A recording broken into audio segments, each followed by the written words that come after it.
For thousands of years, people have gathered at midnight, raised their glasses, shouted the countdown, and stepped into what the world calls a new year. But almost no one has ever stopped to ask one simple question: who decided that January 1st was the beginning, and why? Today, we're uncovering the truth about New Year's Day, the hidden history, the pagan roots, and what Yahuah actually says about the times and seasons of his creation. Because when you peel back the layers of tradition, celebration, fireworks, and resolutions, what you find is far from biblical. In fact, the origin of New Year's Day has nothing to do with Scripture. It has everything to do with ancient Rome, pagan deities, sun worship, and the reshaping of time itself. Let's begin at the source, and the source is not the Bible. Genesis 1 verse 14 tells us, "And Elohim said, Let there be lights in the firmament of the heaven to divide the day from the night, and let them be for signs, and for seasons, and for days and years." Yahuah himself established the cycles of days and years. Not man, not kings, and definitely not Rome. Yet the entire world today follows a calendar invented by a pagan empire.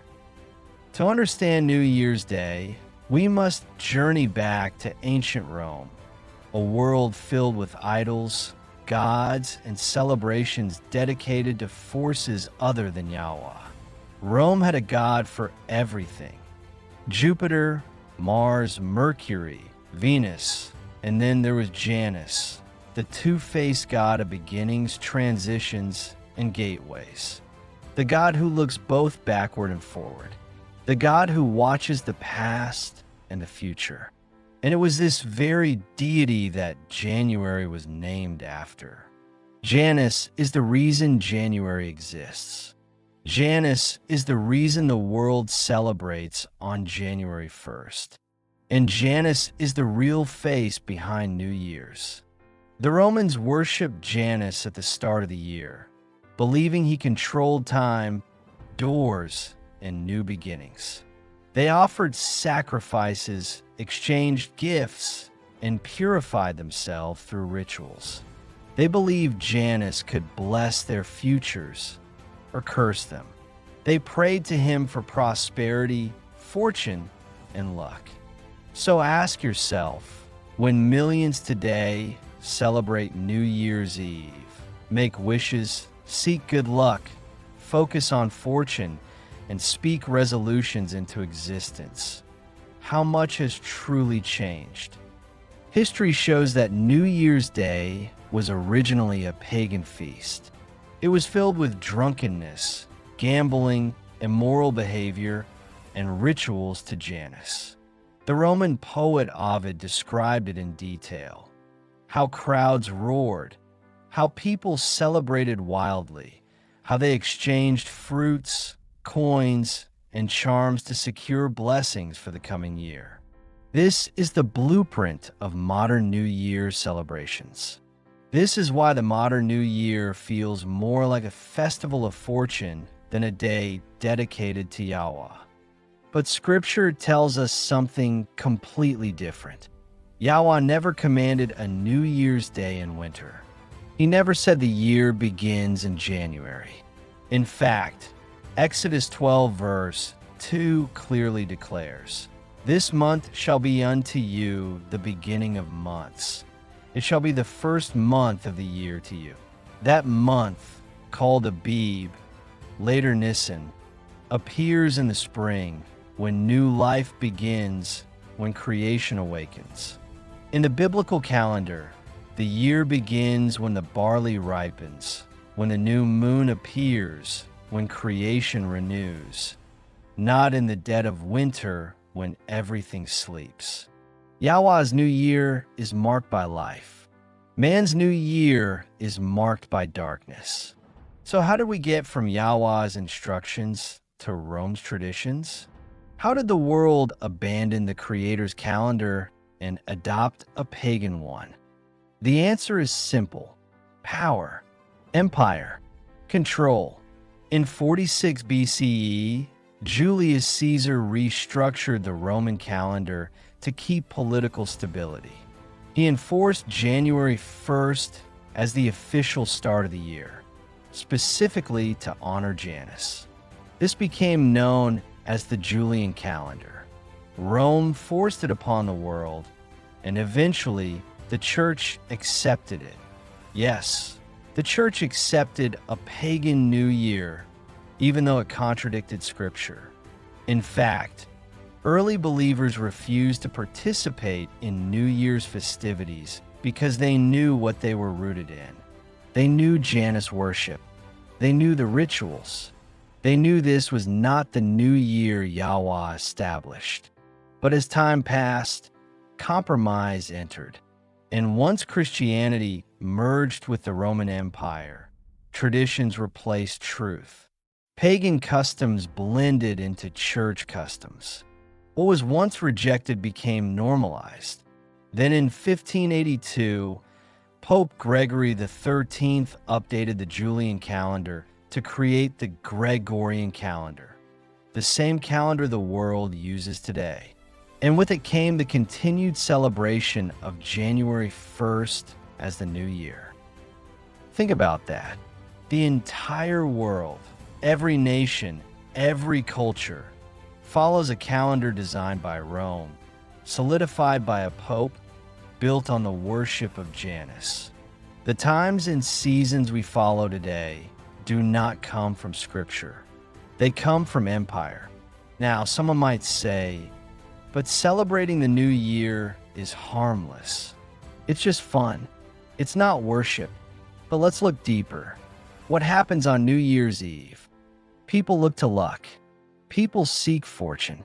People declare resolutions with a form of spiritual expectation. People watch the clock, waiting for a symbolic moment when they believe the future resets. People drink heavily. They act wildly. Families gather not to thank Yahuah for his blessings, but to celebrate a man-made moment disconnected from his word. And Scripture warns us in Jeremiah 10 verse 2, "Thus saith Yahuah, learn not the way of the heathen." That word heathen means nations, the unbelieving nations who follow customs rooted in idols. If the origin of New Year's Day is Roman paganism, if its symbolism is tied to Janus, if its customs mimic ancient rituals, then it is by definition a way of the nations. This doesn't mean people celebrating today are intentionally worshiping Janus. Most don't even know he exists. But the enemy doesn't need you to consciously worship an idol for the door to be open. Yahuah calls us to truth, to understanding, to awareness. Hosea 4 verse 6 says, "My people are destroyed for lack of knowledge." Not lack of love, not lack of worship, lack of knowledge. Meaning, what we don't know can still harm us spiritually. The question is not, do you worship Janus? The question is, are you following a tradition Yahuah never gave? Let's take a deeper look at the symbols of New Year's celebrations today. Why fireworks? In ancient times, loud noises were used to scare away evil spirits at the turning of the year. Why midnight? Because pagans believed transitions, doors between times, were spiritually vulnerable. Why resolutions? Because Romans made vows to Janus, promising better behavior so he would bless the year ahead. Why champagne and revelry? Because New Year's feasts were rooted in Dionysian celebrations of wine, pleasure, and release. The modern world hasn't abandoned paganism. It has repackaged it. But Yahuah calls his people to come out from among these traditions and return to his ways. Isaiah 55 verse 8 reminds us, For my thoughts are not your thoughts, neither are your ways my ways, saith Yahuah. In Proverbs 14, verse 12 warns, there is a way which seemeth right unto a man, but the end thereof are the ways of death. Just because something feels harmless doesn't mean it's holy. So what should believers do?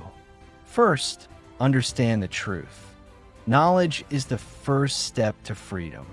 Yahuah said in John 8, verse 32, "And ye shall know the truth, and the truth shall make you free." Free from deception, free from tradition, free from man-made customs. Second, step away from the spiritual noise of New Year's celebrations. You don't need fireworks, countdowns, champagne, and rituals to start fresh. Yahuah makes us new daily, not once a year. Lamentations 3 verse 23 says, "His mercies are new every morning." Not every January 1st, every morning.